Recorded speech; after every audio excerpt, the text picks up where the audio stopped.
శ్రీ వెంకటేశ్వర స్వామి మహాప్రసాదం లడ్డూలో జంతు కొవ్వు కలిసిందంటూ ఆరోపణలు చేస్తున్న పచ్చ బ్యాచ్ కి మరోసారి సుప్రీంకోర్టు షాక్ ఇచ్చింది. తిరుమల లడ్డూలో జంతువుల కొవ్వు కలవలేదని సిబిఐ నివేదికలో నిర్ధారించినా సరే సీఎం చంద్రబాబు, ఆయన మంత్రులు, ఎమ్మెల్యేలు, ఎల్లో మీడియా మాత్రం అదే విష ప్రచారం చేస్తూ వస్తున్నారు. అసెంబ్లీలో సైతం లడ్డూలో జంతువుల కొవ్వు కలిసిందని చెప్పారు చంద్రబాబు. ఈ నేపథ్యంలో జంతువుల కొవ్వు కలిసిందని మీరు ఎలా చెప్తారు? మీరేమైనా నిపుణులా అంటూ సుప్రీంకోర్టు చేసిన తాజా వ్యాఖ్యలతో చంద్రబాబు అండ్ కో గొంతులో పచ్చి వెలక్కాయ పడ్డట్టయింది. రాజకీయ కుట్రతో తిరుమల మహాప్రసాదం లడ్డూ మీద తప్పుడు ప్రచారం చేసిన సీఎం చంద్రబాబుకి గతంలోనే సుప్రీంకోర్టు అక్షింతలు వేసిన సంగతి తెలిసిందే.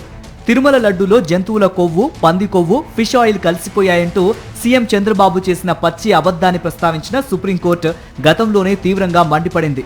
చంద్రబాబు చేసిన కొవ్వు ప్రకటనపై ఎలాంటి ఆధారాలు లేవని, అలా మాట్లాడడం కోట్ల మంది భక్తుల మనోభావాలను దెబ్బతీస్తుందని తెలియదా? మీ రాజకీయాలకు దేవుణ్ణి దూరంగా ఉంచండి. వాస్తవాలు నిర్ధారణ కాకముందే రాజకీయ ప్రకటన ఎలా చేస్తారు? అసలు ఆ నెయ్యిని వాడనే లేదని టీటీడీ ఈఓ స్వయంగా చెప్పారుగా. లడ్డూ ప్రసాదంలో జంతు కొవ్వు ఉందని ముఖ్యమంత్రి ఎలా చెబుతారు? ఆధారాలు లేకపోయినా రాజ్యాంగ పదవిలో ఉన్న సీఎం చంద్రబాబు అలా ఎలా మీడియా ముందు మాట్లాడతారు?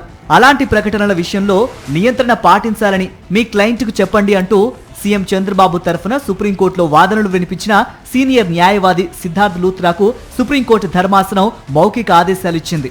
దాంతో ఆ వ్యాఖ్యలు చేసిన చంద్రబాబు ఇకనైనా తన తీరు మార్చుకోవాలని ఆధ్యాత్మికవాదులు గతంలో అక్షింతలు వేశారు. సుప్రీంకోర్టు చెప్పినా సరే, భక్తులు చివాట్లు పెట్టినా సరే, ఆధ్యాత్మికవాదులు హితబోధ చేసినా సరే గత ఏడాది కాలంగా చంద్రబాబు అదే అబద్ధాన్ని ప్రచారం చేస్తూ వచ్చారు.